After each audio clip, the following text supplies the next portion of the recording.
আগামী 11 November Italy Awami League Venice শাখার ত্রিবার্ষিক সম্মেলনে সাধারণ সম্পাদক পদে প্রার্থিতা ঘোষণা করেছেন বর্তমান আহ্বায়ক কমিটির সদস্য সচিব মোস্তাক আহমেদ।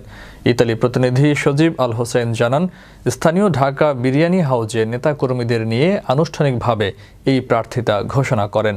বিশিষ্ট মুরব্বী বেলাল হাসাইনের সভাপতিত্বে ও যুবলীগ নেতা ফয়সাল আহমেদের পরিচালনায় অনুষ্ঠানে উপস্থিত ছিলেন রেহান উদ্দিন দুলাল, রফিকুল বারী, বিল্লাল হোসেন ঢালী, রফিকুল ইসলাম ছয়াল, তাজুল ইসলাম, তোষণ খান, সুলাইমান হোসাইন, মোবারক হোসেন, মনোয়ার ক্লার্ক, শহীদুল ইসলাম শহীদ সহ ভেনিস আওয়ামী লীগ, যুবলীগ, ছাত্রলীগ সহ অন্যান্য নেতাকর্মীরা।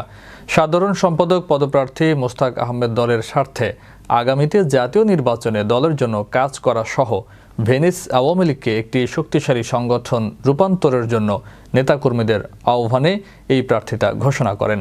পাশাপাশি দলীয় কার্যক্রমে সকলেই অংশগ্রহণ করবেন এবং সম্মেলনকে সফল করতে কাজ করে যাবেন বলেও অঙ্গীকার করেন। ইতালি আওয়ামী লীগের সম্মানিত সভাপতি বীর মুক্তিযোদ্ধা মাহতাব হোসেন ও সাধারণ সম্পাদক কর্মী বান্ধব নেতা জনাব আলমগীর হোসেনের নেতৃত্বে আমরা ঐক্যবদ্ধ থাকবো ইনশাল্লাহ।